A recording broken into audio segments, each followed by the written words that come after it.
ለመቼ ነው ክፉ ጎረቤትም ቢሆን እኮ አንዳንዴ እኮ ይጠቅማል ውለታም ይውላል ተሳካለ ቋጠሯችን አሁን እንኳን በዚህ ትንሽ ጨጓራችን ልስልስ ቅዝቅዝ እናድርግ ቼልሲ እኔ አንድ ነገር ልነግራችሁ የምፈልገው የቼልሲ ደጋፊዎች ግም ለግም አብራያዝ ግም ነው የሚባለው ሁለታችንም አንችልም በቃ ይሄንን እንመን ኤቨርተን እንደሆን ኳላችን መጥቶ ቶፕ ፎሩን እንዳይገባን ይፈራል ስጋት አለ አረ በስመ አብ ቤቶ ሁለት ስጥት እኔ ዌልቤክ ሲያገባ ስቀሽ ነበር ይሄው ቤቶም ሁለት ጎል ስጥት ሁለተኛው ደግሞ በእናታችሁ ግብ ጠባቂው እንዴት ነው ሳንቼዝ ያሳዘነኝ በሎይ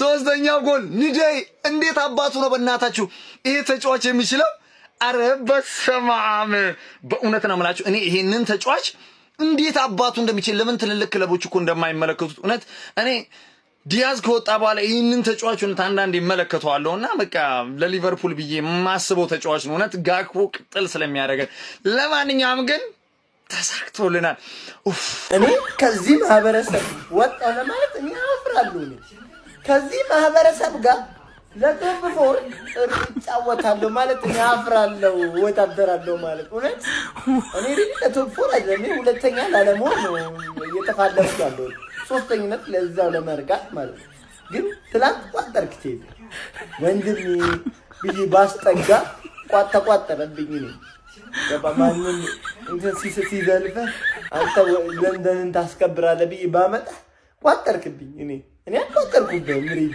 ቋጠርኩ ለባክን ላንተ ይላበለ ወንድሜ ነህ ያርግልህ አልኩኝ ግን አያህ ግን በሶስት ነጥብ ተገማመተ ነው እኔና አንተ በሶስት ነጥብ እንግዲህ በጣም ያሳዝናል ቼልሲ አይዞህ ነው ምን ማለት ነው ቼልሲ 3-0 በኤቨርተን ማለት ነው ጥፍጥፍ ቼልሲዎች ጋር አላማ አርጋችሁ የምትጮቱት ለኮንፈረንስ ሊግ ነው እኔ የምር ያሰልጣኝ መነጽር ሲያደርግ ምናምን ሲጽፍ ሳይው ምናምን የሚችል ይመስል ነበር አይችልም ምንም ነገር አያውቅም ማን ኤቨርተን እንደዚህ ይጸዳዳበታል ቤቶ የተባለ ሰው አንተ እንደ ሳንቼዝ አይነት የሚያስጠላ በረኛ እኔ የቼልሲ ደጋፊዎች ማለት ነው ሳንቼዝን የሆነ የምትሉት ነገር ካለ የሆነ ነገር በሉት አንተ ምንም አይችልም ስለ ኳስ የሚያውቀው ነገር ሎንጪ ያልፈዋል ይሳሳታል በጣም ይሳሳታል ከዛ እንደገና ይሳሳታል መጨረሻ ላይ ከዛ ይሳሳታል እንዴት ነው አምስት ማን በጣም አይችልም ሰውየው እግዚአብሔርን ሳንቼዝ ጨራሽ አይችልም ማለት ነው እሱ ካለ አታሸንፉ ማን እንጂ እንዴት ነው የሚችለው በኢየሱስ ማን ይሄ ሰውዬ ቀጣይ ዓመት ከዚህ ቲም ይወጣል ለመሰላችሁ ሲከላከል በጣም ነው እየመጣ ኳስ ይከላከላል ማን የፈለከው አጥቂ ብትሆን መጥቶ ይቀበላል ምናምን ነገር ከዛ በኋላ ሲያጠቁ ምን አይነት ጎል ነው ያገባው 90 ዲግሪ ለአምስት አይመለስም ገብቷችኋል ሳንቼዝ አሁን እሱን ኳስ ምንም ማድረግ አይችልም ራያ ራሱ የሚመልሰው አይመስለኝም ሷ በፍጹም አይመለስም እሱ እንኳን ለአምስት ምናምን ነው የሚመለሰው ማን ኤቨርተኖች 3-0 ለዩሮፓ ሊግ እየተጫወቱ ነው በጣም ትችላላችሁ ሃንግማን ኤቨርተን ሜዳ ላይ ሄዳ በክሊን ሺት ቅርቅር ተደረገላት ማን ነው እንደኔ ቼልሲ ያሳዘነው ማን እዚህ ያሉት ደጋፊዎች ኦፍ ኮርስ ጠላቶቻችን ናቸው ገባ ጎረቤት በተለይ ምናምን ግን አንዳንድ ጽድት ያሉ የቼልሲ ደጋፊዎች አሉ ገባ ከዛ ስለቀዘን ከሚያወራው ውጪ ማን ሁሉም ጽድት ያሉ ክለባቸውን የሚወዱና ይሄ ደግሞ ለኔ ፕራዮሪቲ ነምበር 1 ክለብን ውደድ ገባለ ክለብን አስበልጣ ስትወድ ነው የሌላው ነገር ምናምን የሚስተካከለው ተረዳጋር የኔ ክለብ ይሸነፍ እንጂ ከሌ ምናምን ካልክ ብቁ ደጋፊ አይደለም መቀበቅ ብትወድም ማንንም አያዝንልህም ገባችሁ አይደል ምን አይነት የሚያሳዝን አሳዛኝ ቡድን ነው በእናትህ አሰልጣኙ ብቻ ሳይሆን ዛሬ የተረዳሁት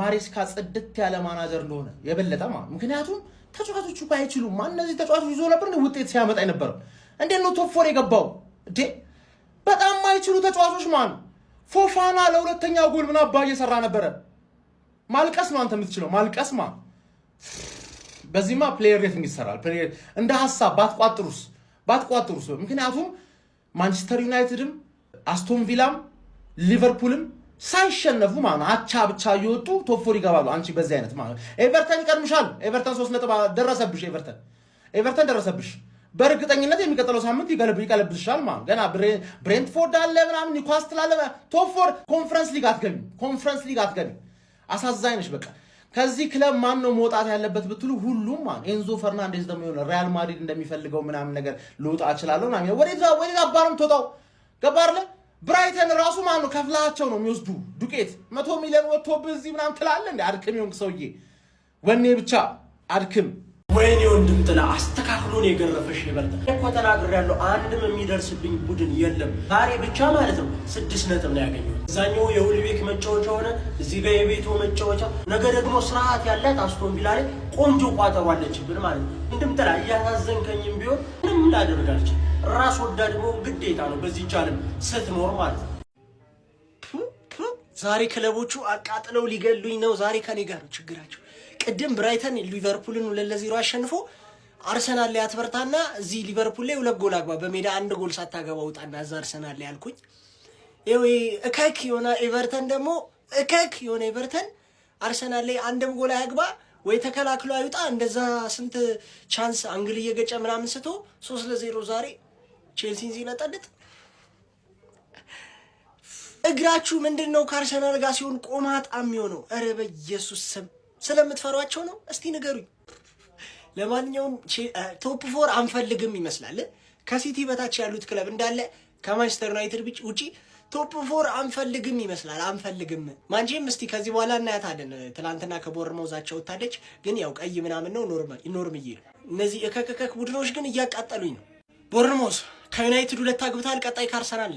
ዛሬ 2 የቆሸሸ ክለብ ጨዋታ በማየቴ በጣም ብዙ ጊዜን ነው የበላሁት። በጣም ብዙ ጊዜን ማለት ነው። በጣም ነው የተቆጨሁት። በቅድሙም ጨዋታ በአሁኑም ጨዋታ ማለት ነው። በጣም እየተቆጨሁ ነው ያለሁት። ስንት ነገር የምሰራበትን ስንት ነገር የማረግበትን ነገር ጊዜን ነው በጣም ያባከንኩት ማለት ነው። ለ2 የለንደን አሰዳቢ፣ በተለይ ቶትናም አሰዳቢ፣ ቼልሲ አሰዳቢ፣ ያ ደግሞ አለ ደግሞ የመርሴድ አሰዳቢ ደግሞ ማለት ነው። ድንቁርቁር ያለ ማለት ነው። በጣም አሰዳቢ ጨዋታ ነው ዛሬ ያየሁት። የፕሪሚየር ሊግ ሻምፒዮንስ ሊግ በልቶ የሚያውቅ ፕሪሚየር ሊግ በልቶ የሚያውቅ ክለብ እንኳን አይመስሉ። ውርድ ያለ 2 ጥንብት ያለ ክለብ ማለት ነው። እኔ አቋማ ከዚህ በኋላ ብፈቱ ሁላ ደስ ይለኛል። ቋጠሩ አሁን አንድ የለንደን ክለብ ላይ ብቻ ይሁን እንጂ ሌሎቹን አትንኳቸው፣ ቢያንስ ይወዳደሩን። በቃ እኔ መለጠፍ የራሱ እያናደደ ነው። በተለይ ከገባ በኋላ ብዙ ደስታ እያስተናገርኩ ነው። በጣም ብዙ ደስታ ማለት ነው።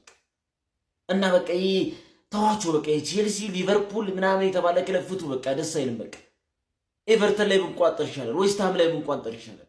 ልክስክስ ያለ ቡድን፣ በቃ ቆሻሻ የሆነ ቡድን 2 ክለብ ዛሬ ያየሁት ቼልሲም ሊቨርፑልም ማለት ነው። በጣም የሚያስጠላ ጨዋታ። ለማንኛውም ዋጋ ትከፍሉበታላችሁ። ገብቱ ታውቁኛል እኮ 30 ደቂቃ ሙሉ 0-0 ሲሆን እስከ 30 ደቂቃ ቼላ ወንድም ጥላ ካላገባ ለዛው በሰዓቱ ካላገባ ምንድነው ያለው ነገር እኮ እንዴ? አቋማ ስለሆነ አይፈታም ነው። ይሄ እኮ ግልጽ እኮ ነው። አቋም አሁን ለወንድም ጥላ ነው እየቋጠረ ያለው። ተረዳችሁኝ? ግን እዚህ ጋር አቋማ የሚሰራው ስራ ጾም ነው በዓል ነው ብለው እንኳን አይተውንም እኮ መቤቴን። በቃ ወንድም በወንድሙ ላይ እንዲነሳ ራሱ ለኛ አቋማን እንድንቋጥር እኮ ሊያረጉን እኮ ነበር እኮ። ይሄ ተገቢ ነው አይደል እንዴ? ቼልሲ ከጊዜ ወደ ጊዜ ማለት ነው ያመጣው ጸባይ አዲስ ነው እንዴ? ሰዓቱ እኮ ነው እንዴ? ማታ ላይ ነው መጮት የሚወደው፣ ግን ማታ ላይ እየተሳካለት አይደለም እንዴ? እየተለጠለጠ እየወጣ እኮ ነው ያለው ወንድማችን እንዴ። ምን አይነት ነገር ነው የተፈጠረ ያለው? ሊቨርፑል ያው ለሻምፒየንስ ሊግ ነው ምንም ነጥብ ነጣ ላይ እኮ አያስፈልግም እኮ። ምን ነው አጸቋሙ በቃ አንደኛ ላይ ናችሁ። መቋጠር እኮ አያስፈልግም። ኧረ ወይኔ ወንድም ጥላ ወንድሜ በሌሊት ለጅብ ሰጡብኝ ወንድሜ። ቼልሲ ፓንስ ፒሊንጉ እንዴት እያረጋችሁ ነው? የመሸነፍ ፒሊንጉ እንዴት ነው? ፒሊንጉ ከባድ ይሆናል። እንኳን ደስ አላችሁ ዩናይትድ ደጋፊዎች። እናንተ አቻወታችሁ እንደው ቢቀር ሳትጫወቱ ማለት ነው 3 ነጥብ አገኛችሁ። እንኳን ደስ አላችሁ። በቃ ኦፊሻሊ ቶፕ 4 ውስጥ ማጠናቀቃችሁን አረጋግጣችኋል። ከዚህ በኋላ እንዳይጨንቃችሁ ቅብረር ብላችሁ ነው መገቡት። ሁለቱም ማለት ነው ቼልሲም ሊቨርፑልም የሆነ አንስቴዥያ የሆነ ነገር ተወገተዋሉ ማለት ነው። ድንስ ብሏል።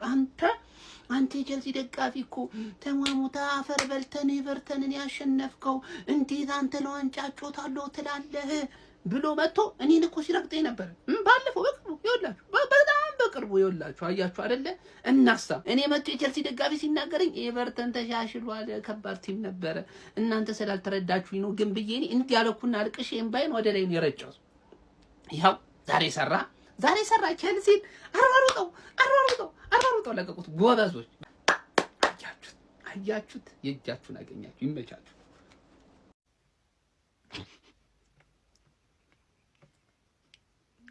የምር ዛሬ እንደምንም ሞራሌን አውጥቼው በቃ ሞራል የለኝም ግን እንደምን ሞራሌን አውጥቼው እስቅብሃለሁ። የምር ቼልሲ እስቅብሃለሁ። በቃ ኤቨርተን አዝናናሽ ጉዲሰን ፓርክ ላይ አምጥቶ ደገፍ አረገሽ። ሊቨርፑልና ማንቸስተር ነጥብ ጥሏል ተብሎ በቃ ዛሬ ቶፕ 4 በቃ ቶፕ 4 ባንገባ ዝም ብለን ግን ጠቅ እናደርጋለን ተባለ። ኤቨርተን የልጅነቴ አንቀባረረሽ። አረ ጎሉ ደግሞ አረ መድኃኒዓለም።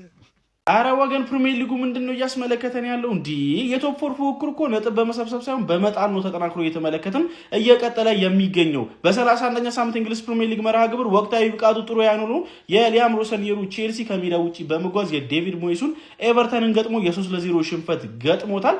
ኤቨርተኖች በዚህ ጨዋታ ላይ ውጤቱ ያለ ምንም ጥያቄ ይገባቸዋል ማለት ይቻላል። ሳንቼዝ ቼልሲን በተለያዩ ጨዋታዎች ላይ ዋጋ ማስከፈሉን ቀጥሏል ማለት ይቻላል። በዚህ ጨዋታ ላይ ኤቨርተኖች በቤቱ አማካይነት 33ኛው ደቂቃ ላይ የመጀመሪያውን ጎል ሲያስቆጥሩ ድረስ በጣም ጥሩ ሲንቀሳቀሱ ነበር። ፕሬሲንጋቸውን በጣም አስደናቂ ነበር። ያ ደግሞ ለቼልሲ ተጫዋቾች ለስተት በተደጋጋሚ እንዲጋለጡ ሲያደርጋቸው ተመልክተን ነበር፣ ሳንቼዝንም ጨምሮ ማለት ነው።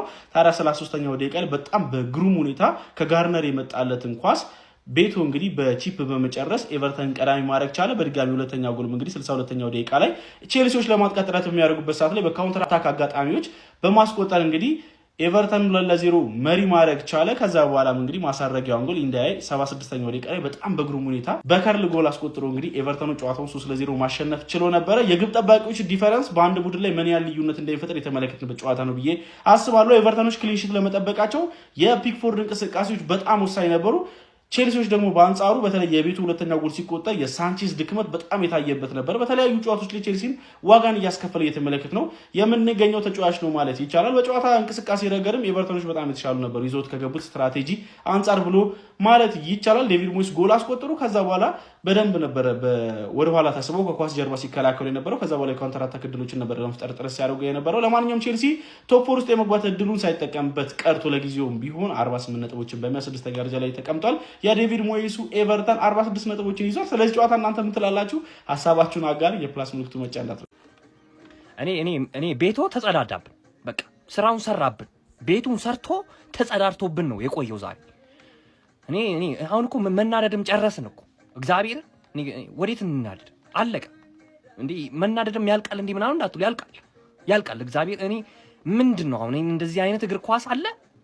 እንዴት ነው በዚህ ሌቭል ወርደህ ልትጫወት የምትችለው?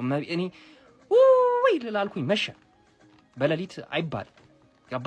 የሚያቃጥል ብቻ ሳይሆን የሚያጪስ ጪስ ምናምን አይታያችሁማ? እየጪስኩ ነው።